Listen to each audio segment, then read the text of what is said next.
বেশ কিছুদিন আগে শুনেছিলাম আমাদের যুগ নাকি উন্নত হচ্ছে, এতটাই উন্নত হচ্ছে যে মানুষকে আর কোনো কাজই করতে হচ্ছে না, সব কিছু রোবটই করে দিচ্ছে। এমনকি আজকাল তো রোবট খাবারও সার্ভ করছে। কিন্তু এত তাড়াতাড়ি যে এটা আমি চোখের সামনে দেখতে পাবো এটা আমি কোনোদিনও ভাবতে পারি না। এটা সম্ভব হচ্ছে বালুঘাটের রেস্টুরেন্ট রোবটের জন্য। হ্যালো গাইজ, আমার নতুন ব্লগে তোমাদের সবাইকে স্বাগত। তোমরা সবাই কেমন আছো? আশা করি তোমরা সবাই ভালো আছো, আর আমি তো বেশ ভালোই আছি। তো আজকে অনেকদিন পর এরকম একটা ইন্ট্রো দিয়ে ভিডিও শুরু করতে চলেছে, আর আজকে আমরা চলে এসেছি বালুরঘাটের রোবটিক রেস্টুরেন্টে। তো আজকে সেগুলোই দেখতে, খেতে আর তোমাদের সঙ্গে শেয়ার করতে আমরা চলে এসেছি।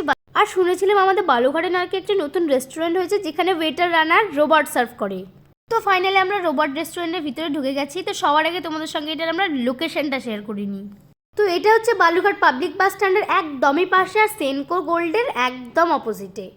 আর হ্যাঁ, এই রেস্টুরেন্টে কিন্তু শুধু রোবট না, ট্রেনও এসে তোমাদেরকে খাবার দিয়ে যাবে। এই যে দেখছো তোমরা বিভিন্ন স্টেশনস আছে। আর এই রেস্টুরেন্টটা একটু ছোটোখাটো হলেও খুব সুন্দরভাবে ডেকোরেট করা আছে।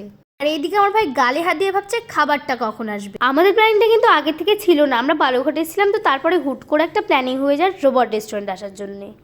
আর এই সুন্দরী রোবট তোমার কাছে এসে কি বলে শোনো। আর জবের থেকে আমি এই সুন্দর এই রোবটের কথা শুনেছিলাম, তবের থেকেই কিন্তু আমার মনে ইচ্ছা জেগে গেছিলো এই রেস্টুরেন্টে ঘুরে যাওয়ার জন্যে। আর এখানে আমরা অর্ডার করেছিলাম পনির বাটার মশালা, বাটার নান আর মাটন কষা।